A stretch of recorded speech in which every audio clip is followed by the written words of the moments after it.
In the vibrant city of Bamenda, nestled in the northwest region of Cameroon, the Quen market stands as a testament to the resilience and spirit of its people. Among the bustling stalls filled with fresh produce, textiles, and artisanal goods, a group of individuals play a pivotal role keeping this marketplace thriving. The local good carriers, or cargo carriers, commonly known as truck pushers. Today, we seek to shine light on their indispensable contributions, the challenges they face, especially in the light of the ongoing crisis, and their unwavering commitment to these communities. Cargo carriers are the unsung heroes of Bamenda's economy.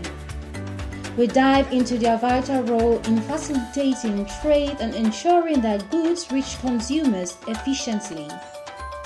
By connecting vendors with customers, they help sustain local businesses and contribute to the overall economic stability of the region.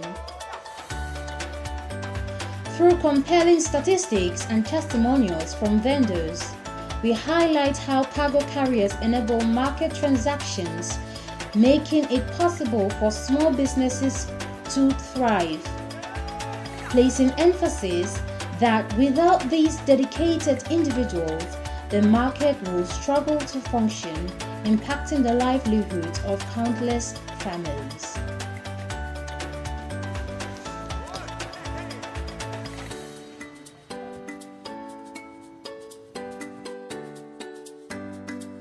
Good morning, and this is Nonkele. Here we are in the city of Bamenda in Quen Market. As you all know, today we'll be talking about something very peculiar. As you see, the town is buzzing with people trying to go about their daily activities and trying to make a sale for themselves. Today we'll be talking about the porters, commonly known as the cargo carriers. These people have played an essential role in the lives of so many vendors and some of us who go to the market to purchase some items. So today we will talk about them, and we'll be meeting some of them as we ride along the markets of Quen to find these people and ask them certain questions that they'll be answering for us today. Thank you.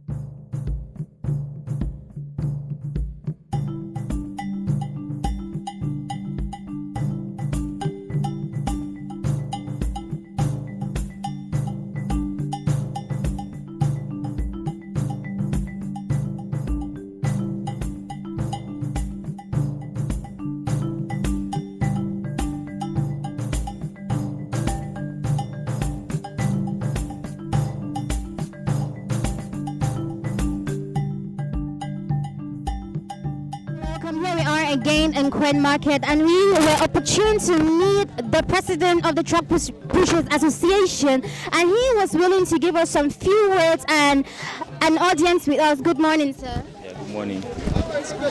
Good morning. Yeah, good morning. It's a pleasure meeting you guys. And same here. So we would like to ask you this question: how do you describe your work, or how does your work as a cargo, a truck pusher, how does it help the vendors in the market of Bamenda? Initially, I can say that it's not bad. It's not bad. So many people, like the population, see it as something bad. And as to me, I can describe it as something which is not bad, because at least it is what is taking care of me. It's what is taking care of most people. I think that throughout my school life, my younger ones have been doing this, and it has pushed me through my school. So it's actually not bad. We are helping the traders in the market, because if we are not around, they cannot transport these bags to the market. And in return, they are helping us, because when we carry, they pay us, so we use it to manage it on our daily activities. So that's all I can say for now. All right. So we naturally know it's not easy to do the jobs that you do. So are there any techniques that one needs to know in order to be a truck pusher, or what techniques could one develop in order to be a good cargo carrier? Yeah, initially there are two. When you say truck pushers and somebody who is carrying, there are two different people. Okay. Yeah, because if you look in the market, you'll see people that are pushing truck. But somebody like me, I can go for a month without touching a truck in my hand. But daily, I must go to the house with at least 5,000. So truck pushers and those who are carrying things are two different people. And there's a lot of technique to be applied, because if you are not used to it and you just go into carrying it, you might end up harming yourself, and it will take you some time to recover, which is not good. So when you are in the field, you need some time to get it mastered before you can start doing it. So that's...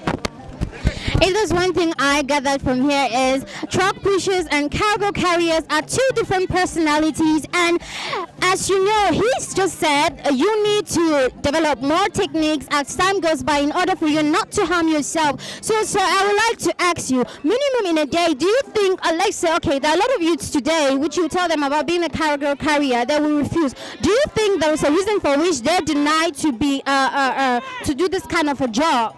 Yeah, there's I consider there's 100% reason for that, because it's not easy. At least it's not easy, and you need to be somebody who don't have pride. If you want to do this type of job, you need to be somebody who don't have pride. A lot of youths forget to know that at least this can keep food on your table. It can help you sort some one or two things. Yeah, but our youth of today, they don't see that. They don't see that. It's really difficult. I think that the first reason why they refuse doing it is because it's actually difficult, and if you have not been into the field, you cannot do it. All right, one more question. So how does your work what relationship do you have with your vendors? Like, what kind of relationship have you built over the years? Because naturally, to do this what you're doing, there is supposed to be that kind of relationship between someone and any vendor and you, in order to have to be able to trust you. It has to be a very strong relationship, a relationship that the both partners commit so much into it, because this is a lot of money. As you can see, this is a lot of money. So if somebody trusts you that much to give you this type of things to control, and you ended up playing with his or her money, it will not be good. So the relationship needs to be strong, and the trust also needs to be very good. That's all I can say for now. So I'd like to ask, how does your work impact the community? For me, it impacts the community in a lot of ways, because when you are here, you get busy doing one or two. You don't go about frustrating around the street doing other things.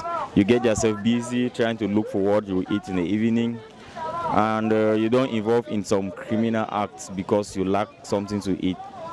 So for me, it impacts the community in a lot of ways, because there are so many youths around. If you see them, there are so many youths who are hustling for their future. I believe that it's from here that you look up to your future, because from here you can look for your school fees, you go to school, you can help a lot of people.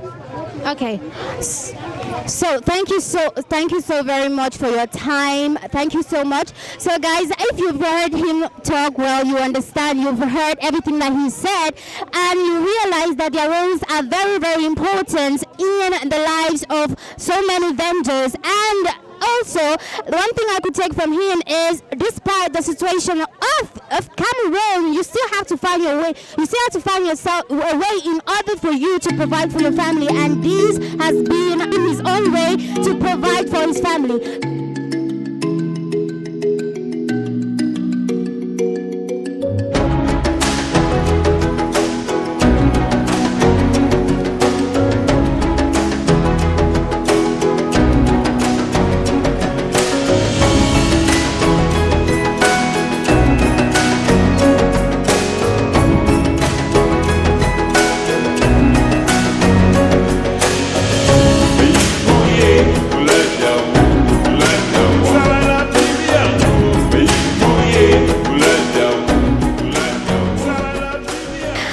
So we were opportune to meet another man here. His name is Godlove. Good morning, Godlove.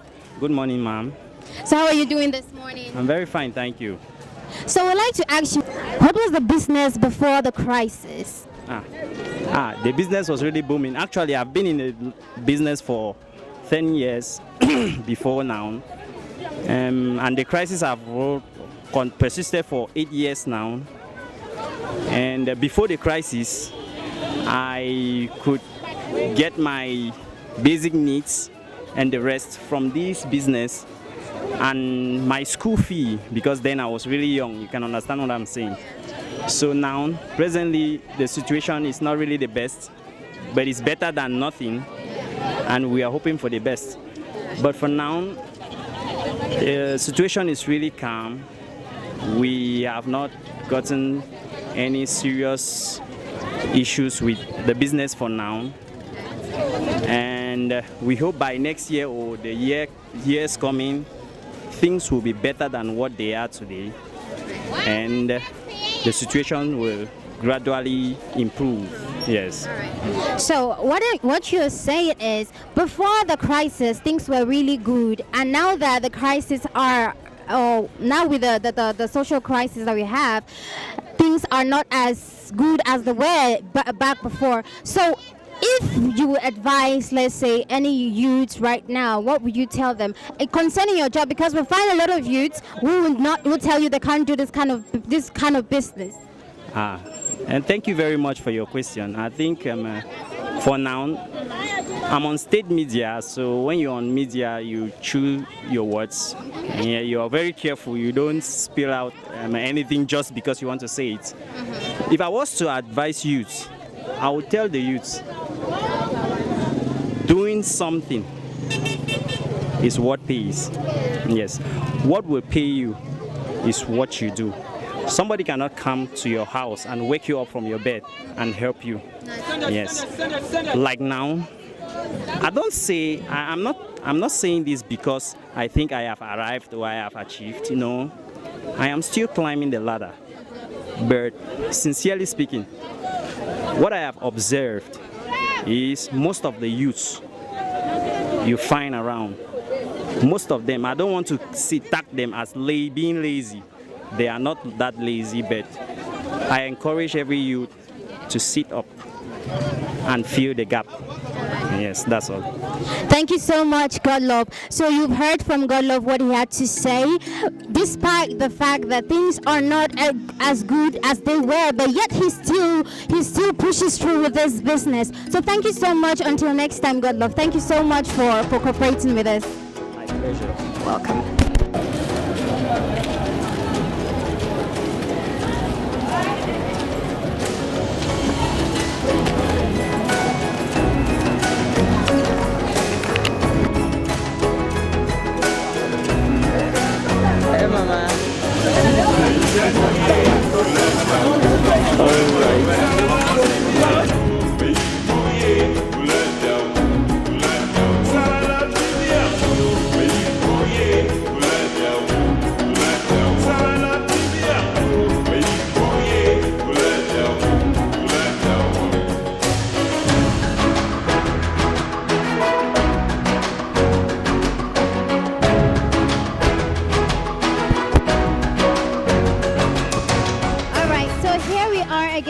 Another guy. What's your name, please? My name is Brian. Okay, Brian, good morning. So, Brian, I would like to ask you a few questions if you don't mind. So, how does this truck business, how much do you make in a day, if I may ask you? There are some days, it depends the quality of work that you are doing. There are some works that you can have at least 20,000 a day, and there are some you can have 5 or 35 a day. All right. You help yourself in school, right? Yeah. So definitely this is what you do for school. So it helps you for school. So I would like to ask you one more question. Do you ever face shame from your parents saying that why do you do this kind of business? No.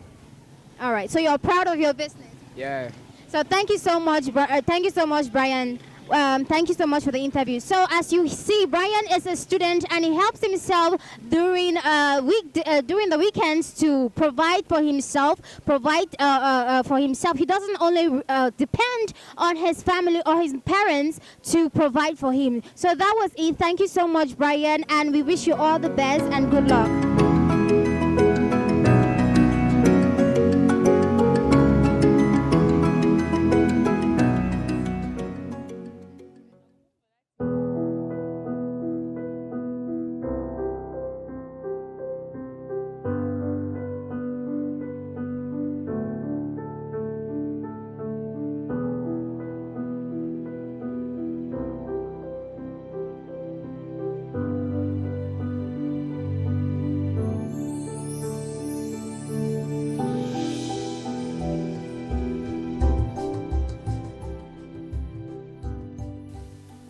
So here we are again. We are with this beautiful lady here who will be giving us some words concerning cargo carriers of as commonly known as truck pushers. Good morning, ma'am. Good morning. Please, can you tell us your name? My name's Never Comfort today. Madam Comfort. So I would like to ask you if you've ever used the services of a truck pusher. Yeah, because without a fair, you cannot do without support. So what has been your relationship with these people? My relationship with them, when I'm coming back from this market, they have to come out of this machine and carry. So when we come and deposit them like this, buyers come, and when they buy, it's also a part of business. So in terms of relationship, the trust. So naturally, you need trust to be able to get the people to carry your goods to your place. So in the level of trust, what can you say about it? Anybody ever taking your goods and never and you don't see it? So that's what the question I'm. Yes, especially the people that come and buy from us. Yes, but all that we are here, we know the top pushers that used to work with us. Yeah, so when you come and buy now, you ask me to call the truck, I'll call somebody that I know. But if you look for a truck, some of them used to take the food and go. Yeah. So thank you so much, Madam Comfort. As you heard, that was a testimonial about truck pushers.